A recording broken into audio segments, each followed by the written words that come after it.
Taiwan as a bargaining chip, deal or no deal from China?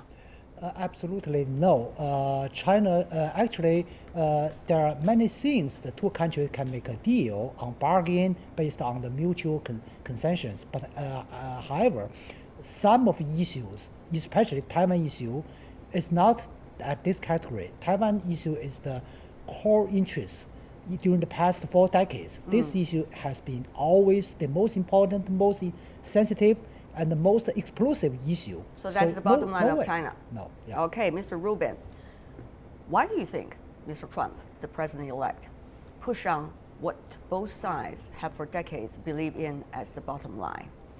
Does he want to surprise? Does he want to fundamentally change things? Or he just want to test water? Thank you for having me. It's wonderful to be here. And I do want to start by also stating that the American people have warm feelings for the Chinese people, that what we are watching now in the political rhetoric does not match the people-to-people engagements over years. Personally, my children study Mandarin at a public school. Our public schools support this educational program. So I want to make sure that as we engage in this, that we remember that, because the context for Donald Trump's words do matter. This election season, both political parties raised the negative rhetoric towards China, in particular as related to the economy. It happened on both sides. But what is distinct now is with Trump engaging not just on economic issues, but on core national security issues. And that is a problem. It's very unsettling to have a president-elect publicly stating opposition to a 4 decades old bipartisan policy without a real endgame in mind. So it has much of the national security community very much baffled about where this is heading. Certainly we need that clarity to be sure that this doesn't evolve in a direction that could be dangerous for both parties. Well, Mr. Rubin, I have to say, thank you so much for being a messenger of friendship, but probably the president-elect doesn't think the same way as you did. That's the problem. Professor Ross, therefore I go to you. Does Washington or the United States, politically speaking, has a mechanism to rein in wild card like your president-elect, Mr. Trump, in terms of its policies? If you have some ideas, help us to understand it. Well, there are very few things the United States people, public opinion, or Congress can do in the short term to restrain the president when it comes to diplomacy, including such issues as the One China principle, U.S. policy toward Taiwan, toward the mainland. And so before he gets restrained, we may find ourselves in a difficult position. After all, he's appointed many members of the administration who have no experience in dealing with China, dealing with East Asia, dealing with diplomacy. Members of his administration coming from the business sector who are accustomed to getting their way as CEOs of major corporations. So we may go through a difficult period as they learn that other countries have their interests and their abilities, and China can say no. And until that happens, until they learn and gain experience, we may find ourselves with a president who does not exercise restraint. And therefore, Mr. Rubin, here's the issue. How much both sides have to suffer if following what Professor Ross just mentioned, before the two sides could settle down once again to the original bottom line? Can we afford learning curve like this for a president-elect such as Mr. Trump? Well, I certainly hope we won't have to suffer, but I do agree with the professor and with the premise of your question that there will be a learning curve. And currently the team that the president-elect has put in, his national security advisor, his secretary of defense, now his Secretary of State, it's not at all clear what their views will be on China. And as well, there are real national security dilemmas that are coming up, and they always tend to come up at the beginning of a new president's term. We remember this with George W. Bush as well in the first several months, the incident with the American fighter craft and how that was dealt with a very calm hand in Secretary of State Colin Powell. We're not sure we have those same calm hands right now, and that's the big concern in Washington, is that once one begins to unravel long-standing policies that keep the peace it's not clear that it has to end in a good place. Mr. And Yang? so it's critical. It's critical to have these conversations publicly now. Mr. Yang, if Washington, let's just say President Trump, when he comes into office, want to scrap off this bottom line, does that mean the overall picture of U.S.-China relations from China's perspective is likely to change? Of course, you are not representing the Ministry of Foreign Affairs, you are not representing the administration here in China, but I want to get you from a Chinese intellect and public opinions perspective. Well, first of all, if U.S. Make the breaking of the bottom line, that means the overall bilateral relation will fall in the totally different state, say, strategic confrontation. That will trigger countless confrontations and contradictions between the two big countries from the economic, political, even military. And the two countries will return to a new type of Cold War, if not hot war. So under the new Cold War between China and the U.S., whenever U.S. challenge China, that means U.S. is being challenged by China. U.S. being challenged by China. So in the negative strategic interaction, will put not only the bilateral relation but also the regional and the global world in a worse situation. Professor Ross, can you imagine other governments, when they have the new president, totally scrap off the very bottom line of a bilateral relations, which has been there from day one, and put a total spin to the relations? What would that mean for U.S. when it comes to its capability of foreign policy? Will this, in a way, scrap off the overall credibility of the United States, at least here in China, I have to say, or this part of Asia, about what the U.S. have in mind? After all, it's the president that you have elected. Well, first of all, I'd like to add a little moderation to this conversation. I don't think we'll be looking forward to a new Cold War in U.S.-China relations. The U.S.-China relationship is very different than anything we saw in the U.S.-Soviet relationship during the Cold War. But to your question, yes, after all, the United States had a very different approach to China under Ronald Reagan, very different approach to China under Bill Clinton. So yes, our presidents have different perspectives as they come into office, and they do seek to add their own imprint on U.S.-China relations. But of course, China has gone through its own successions, and many people in the United States feel that Xi Jinping is very different than Hu Jintao, and his policies in East Asia are very different, and were quite a surprise to the United States, and had a major effect on our understanding of China. So you're thinking... Today we're dealing with a president-elect. Yes? So you are suggesting, I'm Professor thinking that Ross, we have a new president, but it's not that unusual.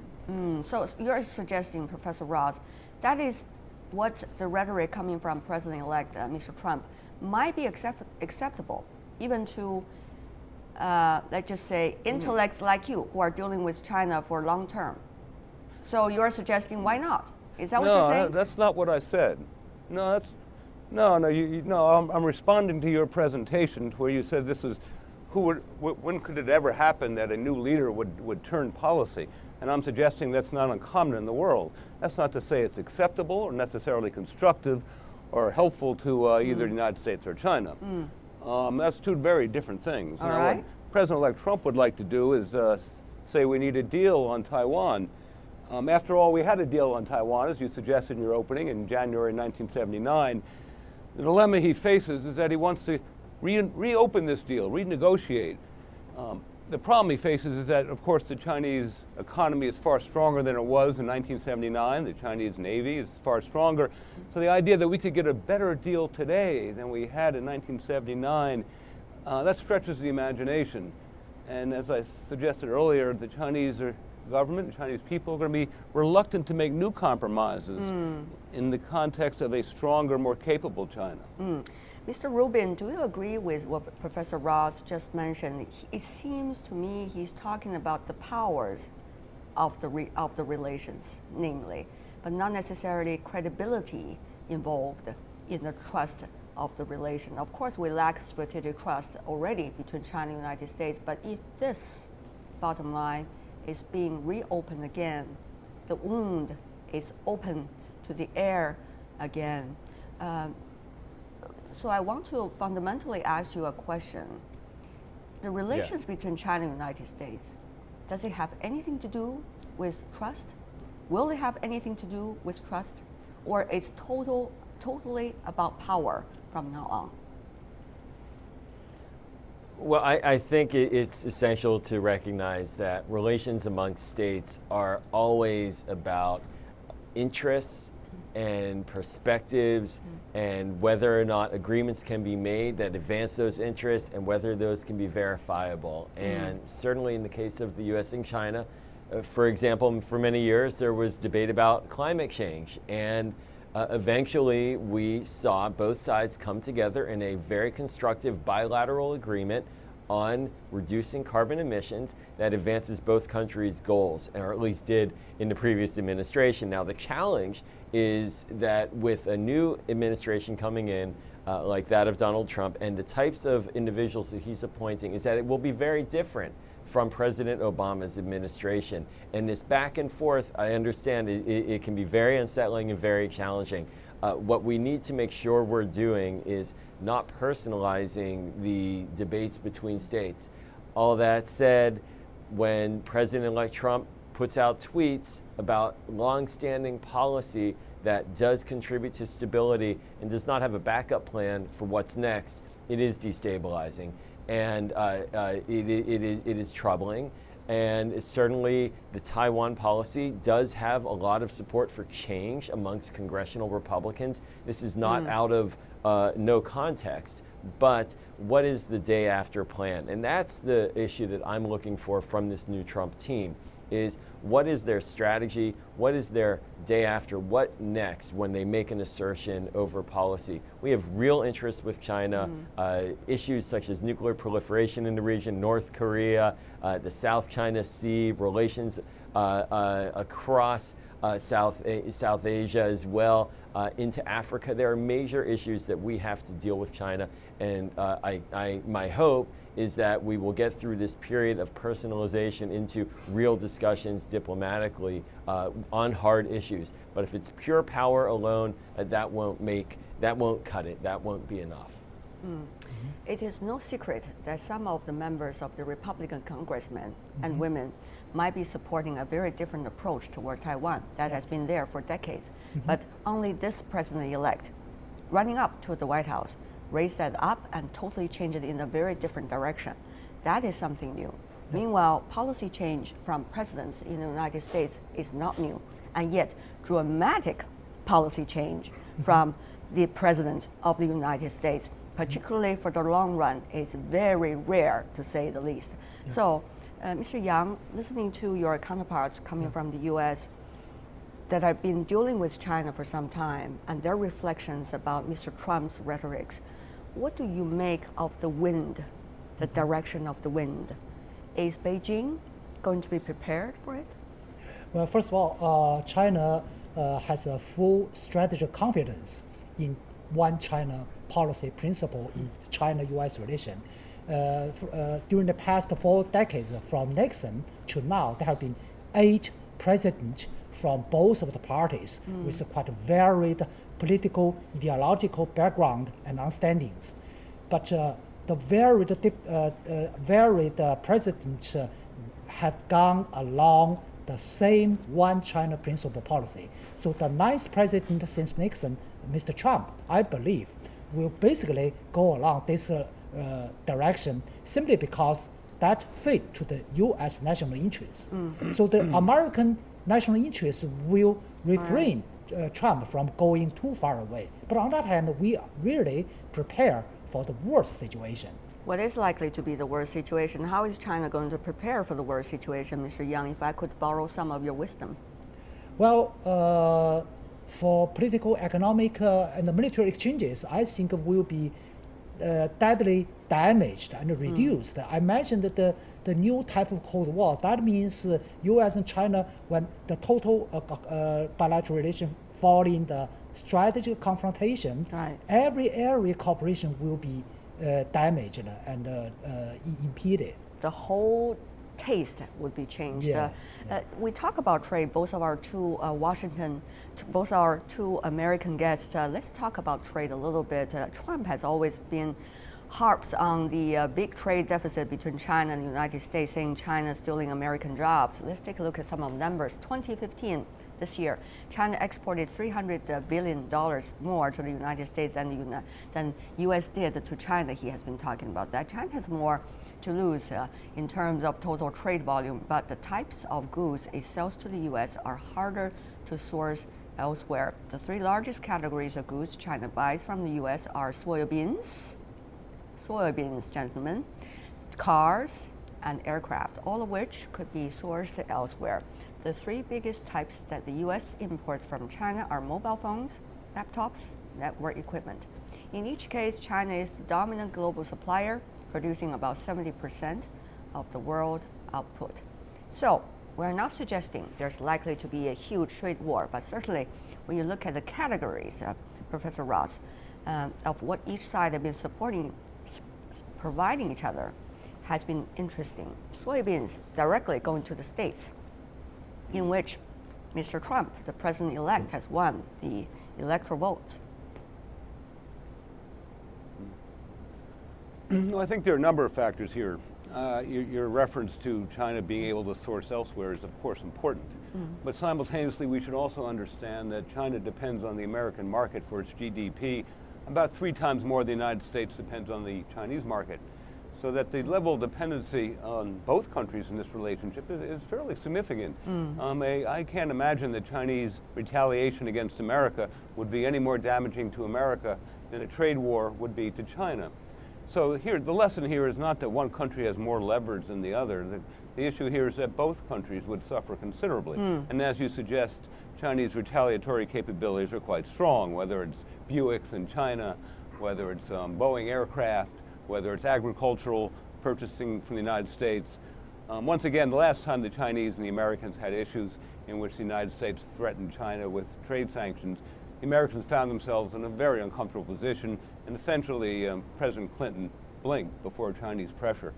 Again, as China's economy has grown and its mutual dependence has grown stronger, it's difficult to see how the United States could drive a better bargain and would have greater leverage to compel Chinese compromises. I see your point. Mr. Rubin, your thoughts here. Nobody wins in a trade war. We have to be very blunt. And trade wars can evolve into more aggressive dynamics.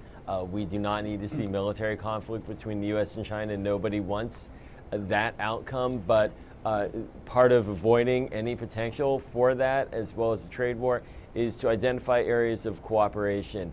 That said, what the American people voted for, not just in the general election, but really in the primaries as well, and you saw it in the Democratic primary as well, is an economic policy that does deal differently with issues of trade. Now, President Obama had the Trans-Pacific Partnership Program, that deal front and center at the end of his presidency. Both candidates opposed it. That was a strategic move as well by the president. So now it's a big unknown. We don't really know what the policies are.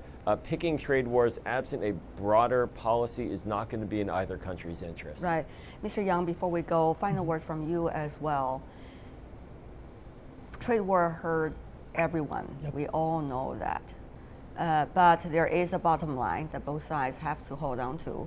So from now until January the 20th, rather, how will China react to continuous, it seems, rhetorics coming from the president-elect before he becomes the real American president? Well, in terms of the rhetoric wordings from Trump, China will wait and see. But words from White House will be the different matter. So China, on one hand, prepare for cooperation, but also make a full preparation for the possible confrontation made by Mr. Trump.